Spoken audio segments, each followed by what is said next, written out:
Hello guys, again welcome you all to my YouTube channel Codingpedia. Guys, आज की video में मैं आपको कुछ इंपॉर्टेंट चीज़ बताऊंगा। ठीक है, आज की वीडियो में गाइज़ हम कुछ नया पढ़ेंगे। आज हम डिस्कस करेंगे अपना कंप्लाइंस से रिलेटेड। आज मैं आपको बताऊंगा कि कंप्लाइंस में क्या क्या इंपॉर्टेंट चीज़ है जो हमें पढ़नी है। ठीक है, कुछ नोट्स हैं रिलेटेड टू कंप्लाइंस, आज हम वो डिस्कस करेंगे सबसे पहले। ठीक है, आने वाली वीडियोज़ में मैं आपको क्वेश्चन भी बताऊँगा कंप्लाइंस में कौन कौन से अपने इंपॉर्टेंट क्वेश्चन हैं। तो हमारे कुछ पार्ट्स रहेंगे रिलेटेड टू कंप्लाइंस, जिसमें हम पूरा कंप्लाइंस अपना जो टॉपिक है रिलेटेड टू सीपीसी एग्जाम उसको कवर अप करेंगे। ठीक है गाइस, तो मेरा रिक्वेस्ट ये है कि जो भी वीडियो मैं रिलेटेड टू कंप्लाइंस डालूं अगले कुछ दिनों में, ठीक है, आप सारे वीडियोस को पूरा देखिएगा। ठीक है, जिससे आपको समझ में आ जाएगा कि कंप्लाइंस में किस तरीके का क्वेश्चन आ सकता है, कंप्लाइंस में हमें क्या चीज़ पढ़नी है। आज की वीडियो में गाइस मैं आपको क्या है कंप्लाइंस से रिलेटेड जो भी नोट्स हैं, मतलब इंपॉर्टेंट कुछ चीज़ हैं वो डिस्कस करके दिखाऊंगा। ठीक है, कि वो क्या क्या इंपॉर्टेंट है। तो आज की वीडियो भी काफ़ी इंपॉर्टेंट रहने वाली है, जिससे आपको आइडिया लगेगा कि आने वाले क्वेश्चंस को आप इजीली कैसे सॉल्व कर पाओगे। ठीक है, और if you need my notes related to CPC material you can contact me at my mail ID. ठीक है गाइस, देखते हैं अपनी कौन कौन सी इंपॉर्टेंट चीज़ें हैं रिलेटेड टू कंप्लाइंस। ठीक है, कंप्लाइंस का जो पार्ट है वो आपको पता है 3 मार्क्स का है, तो ये भी हमारा इंपॉर्टेंट है एग्जाम पॉइंट ऑफ व्यू से। ठीक है, तो without doing any further delay let's get started और देखते हैं क्या क्या इंपॉर्टेंट है अपना कंप्लाइंस में। जैसा कि मैं आपको डिस्कस किया था पहले कि आज हम कंप्लाइंस से रिलेटेड नोट्स देखेंगे कि क्या नोट्स हैं, क्या इंपॉर्टेंट चीज़ें हैं अपने कंप्लाइंस में। ठीक है, देखो कंप्लाइंस में क्या है, सबसे पहले कुछ चीज़ें हैं जो काफ़ी इंपॉर्टेंट हैं, जो कि आज हम डिस्कस भी करेंगे। ठीक है, तो देखो कंप्लाइंस सबसे पहली चीज़ क्या है कि हमारे कितने टाइप के पेयर्स होते हैं। ठीक है, तो हमारे 2 टाइप के पेयर होते हैं, पहला होता है हमारा प्राइवेट, दूसरा होता है हमारा गवर्नमेंट। ठीक है, गवर्नमेंट में हमारी क्या चीज़ होती है, वो होती है मेडिकेयर। अगर आपसे क्वेश्चन पूछता है कि गवर्नमेंट पेयर में कौन सी चीज़ आती है, तो वो आता है हमारा मेडिकेयर। ठीक है, अब देखो मेडिकेयर किन लोगों को इंश्योरेंस प्रोवाइड करता है। ठीक है, अब हमें पता होना चाहिए जो हमारा मेडिकेयर है वो प्रोवाइड करता है इंश्योरेंस जिन पीपल की एज 65 से ऊपर होती है और जो ब्लाइंड डिसेबल होते हैं, मतलब कि जिनमें कोई ना कोई डिसेबिलिटी होती है। अब बात करते हैं जो हमारा मेडिकेयर है उसको कौन एडमिनिस्टर करता है, वो करता है सीएमएस। और सीएमएस की फुल फॉर्म क्या होती है गाइस, कभी कभी क्या है आपको एग्जाम में डायरेक्ट पूछेगा कि what is the full form of CMS, तो सीएमएस की फुल फॉर्म होती है centre for Medicare and service. ठीक है, आपको ये चीज़ पता होना चाहिए, काफ़ी इंपॉर्टेंट चीज़ है। जो चीज़ मैं आपसे डिस्कस कर रहा हूँ ये काफ़ी इंपॉर्टेंट है। ठीक है, अब देखो मेडिकेयर के भी क्या है पार्ट्स होते हैं। ठीक है, अब देखो यहाँ से आपको एक क्वेश्चन 100% आपके एग्जाम में मिल जाएगा। यहाँ पे मैंने आपको बताया कि मेडिकेयर प्रोग्राम के कितने पार्ट्स हैं, तो सबसे पहले हमें ये पता होना चाहिए कि कितने पार्ट्स हैं, उनमें क्या क्या चीज़ें आती हैं, ये बहुत इंपॉर्टेंट चीज़ है गाइस। तो देखो मेडिकेयर प्रोग्राम के 4 पार्ट होते हैं, part A, part B, part C and part D. ठीक है, अब देखो पार्ट ए में क्या चीज़ कवर होती है हमें ये पता होना चाहिए। जो पार्ट ए में हम क्या चीज़ कवर करते हैं, वो करते हैं इन पेशेंट हॉस्पिटल केयर और स्किल्ड नर्सिंग फैसिलिटीज़, ये हमारा किस में आती है, पार्ट ए में। बात करते हैं पार्ट बी की, तो पार्ट बी में क्या चीज़ होती है हमारी, आउट पेशेंट केयर और मेडिकल नेसेसरी फिजिशियन सर्विस, जो कि हमारी ऑफिस में होती है। ठीक है, अब पार्ट सी में क्या चीज़ कवर होती है, पार्ट सी में हमारी कवर होती है Medicare part A, part B and part D. ठीक है, ये 3 चीज़ें यहाँ पे कवर अप होती हैं। अब पार्ट डी में हमारा क्या चीज़ कवर अप होती है, वो होती है हमारी प्रिस्क्रिप्शन ड्रग कवरेज। ठीक है, ये चीज़ ध्यान रखिएगा, डायरेक्टली यहाँ से पूछेगा कि पार्ट बी में क्या चीज़ कवर होती है, पार्ट सी में क्या चीज़ कवर होती है, या आपसे क्वेश्चन आ सकता है कि मेडिकेयर के कितने पार्ट्स होते हैं, तो हमारे 4 पार्ट होते हैं। ठीक है गाइस, आई होप आपको समझ में आ गया होगा जो मैंने यहाँ पे आपको डिस्कस किया है। अब अगली चीज़ देख लेते हैं।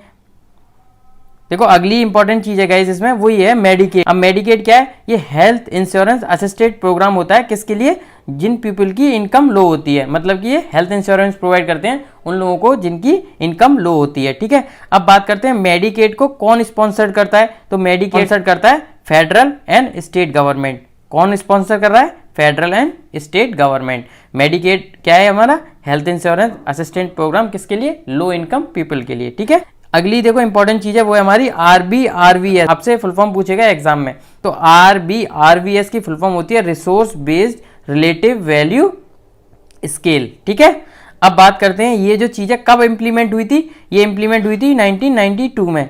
ठीक है, ये चीज़ भी पता होना चाहिए। अब बात कर लेते हैं इसके कितने कंपोनेंट होते हैं, तो इसके हमारे 3 कंपोनेंट होते हैं। पहला होता है फिजिशियन वर्क, दूसरा होता है प्रैक्टिस एक्सपेंस, तीसरा होता है माल प्रैक्टिस प्रोफेशनल रिलायबिलिटी इंश्योरेंस। ठीक है, अब देखो गाइस डायरेक्टली क्या है ना, इससे यही पूछेगा आपसे कि what are the component of RB RBS, ठीक है। तो आपको सबसे पहले डेफिनेशन पता होना चाहिए, आरबी आरबीएस की क्या डेफिनेशन होती है, इसके 3 कंपोनेंट कौन कौन से हैं वो भी पता होना चाहिए, ठीक है। ये चीज पूछ लेता है। अब इसमें देखो कुछ चीजें दे रखी है, जो फिजिशियन वर्क है उसका कितना परसेंट होता है वो रिलेटिव वैल्यू का, तो वो होता है हमारा 52%, और जो हमारा प्रैक्टिस एक्सपेंस है वो कितना होता है, वो होता है 44%, और जो हमारा माल प्रैक्टिस वाला है वो होता है हमारा 4%, ठीक है गाइस। ये चीजें भी पता होना चाहिए, ये काफी इंपॉर्टेंट चीजें हैं, आप इन्हीं के बेस पे अपने एग्जाम में क्वेश्चंस को इजीली सॉल्व कर सकते हो, ठीक है।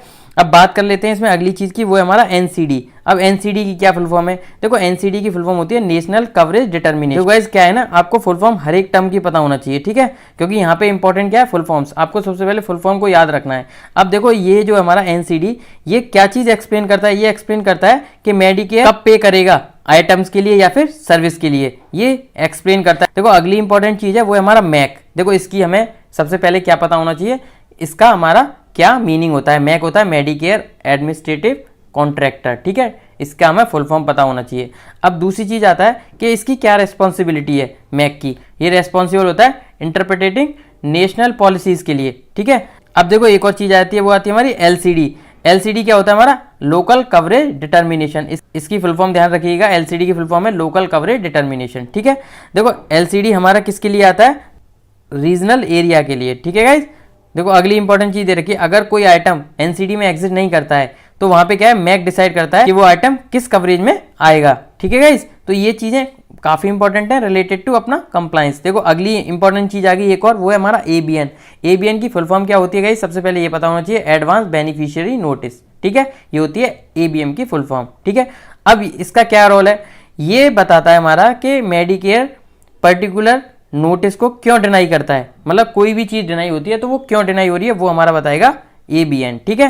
देखो इसमें अगली चीज है इंपॉर्टेंट, वो है it also protect provider financial interest by creating proper trial that CMS required, ठीक है, if Medicare denies the coverage. देखो इसमें दे रखा है, ये जो है प्रोटेक्ट करता है प्रोवाइडर की फाइनेंस इंटरेस्ट को, ठीक है।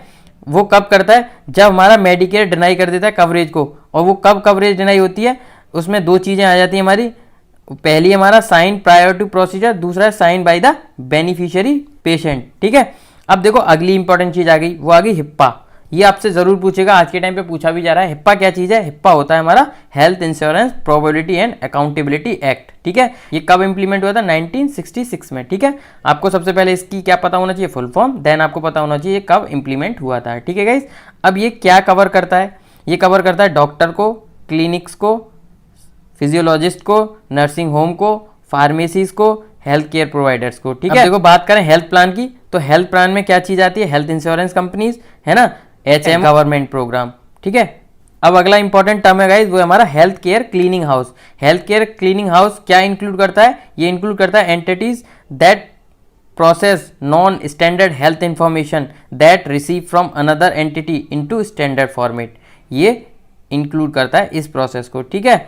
अब बात कर लेते हैं अगली इंपॉर्टेंट चीज की रिलेटेड टू कंप्लायंस, वो है हमारा गाइस हिटैक। हिटैक क्या चीज होती है, हमें सबसे पहले ये पता होना चाहिए। देखो हिटैक की फुल फॉर्म होती है health information technology for economic and clinical health act, ठीक है।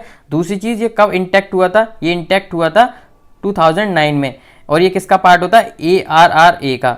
ARRA की क्या फुल फॉर्म होती है, वो होती है American recovery and re investment act, ठीक है। तो गाइज यहाँ पे कंप्लायंस सबसे इंपॉर्टेंट है कि आपको फुल फॉर्म पता होना चाहिए, ठीक है। बहुत सारी फुल फॉर्म है रिलेटेड टू कंप्लायंस जो कि आपको पता होना चाहिए, और वही फुल फॉर्म के बेस पे आज के टाइम पे क्वेश्चंस आ भी रहा है, ठीक है। तो वो हम आगे भी डिस्कस करेंगे, जब मैं कुछ क्वेश्चंस बताऊंगा तो वहां पे मैं आपको फुल फॉर्म्स बताऊंगा कि कौन कौन सी इंपॉर्टेंट फुल फॉर्म्स हमको याद रखना है, ठीक है गाइज। देखो अगली इंपॉर्टेंट चीज है गाइज, वो हमारा फ्रॉड एंड एब्यूज, ठीक है। अब देखो फ्रॉड क्या चीज होती है हमें ये पता होना चाहिए, एब्यूज क्या चीज होती है हमें ये पता होना चाहिए, ठीक है। देखो फ्रॉड क्या होता है, फ्रॉड में हम क्या है, सर्विस तो कम देते हैं बट बिल जो बनाते हैं वो हाई बनाते हैं, तो ये जो चीजें हमारी किस में आ जाती है, फ्रॉड में। एब्यूज में क्या है, एब्यूज में क्या होता है, सर्विस जो होती है जो कि प्रोवाइडर के द्वारा बिल की जाती है उसमें कुछ ना कुछ मिस्टेक होती है, और ये सर्विस को हमें बिल नहीं करना चाहिए, मतलब कि मेडिकेयर को ये वाली सर्विस को बिल नहीं करना चाहिए, तो ये हमारा किस में आ जाता है, एब्यूज में, ठीक है। बात करते हैं हमारा कंप्लायंस रूल की और ऑडिट्स की, ठीक है। तो सबसे पहले हमें ये पता होना चाहिए कि ये दोनों चीजें किसके द्वारा यूज की जाती हैं, ये की जाती हैं ऑफिस फिजिशियन के द्वारा और हेल्थ केयर फैसिलिटीज के द्वारा, ठीक है गाइज।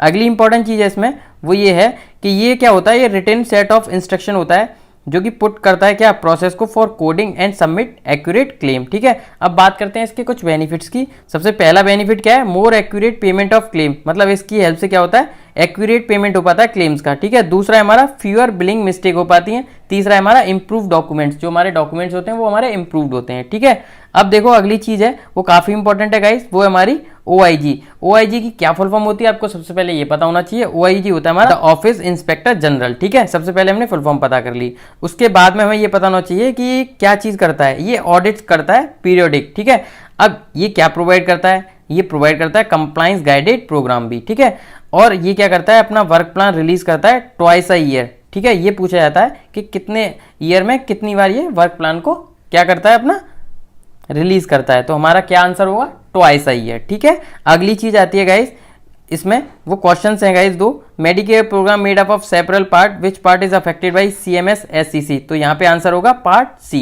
ठीक है, तो गाइस ये कुछ चीजें हो गई रिलेटेड टू अपना क्या कंप्लाइंस, जो कि मैंने आपको डिस्कस किया है इस वीडियो में। ठीक है, आई होप आपको समझ में आया होगा गाइस, ये सारे जो नोट्स हमने डिस्कस किए हैं काफी इंपॉर्टेंट हैं। ठीक है, और आने वाली वीडियोज में मैं आपको बताऊंगा कि कौन कौन से इंपॉर्टेंट क्वेश्चन हैं रिलेटेड टू अपना कंप्लाइंस। तो गाइज आज की वीडियो में केवल इतना ही। If you like my video please hit the like button, share and subscribe my channel for further videos related to CPC exam. Thank you guys.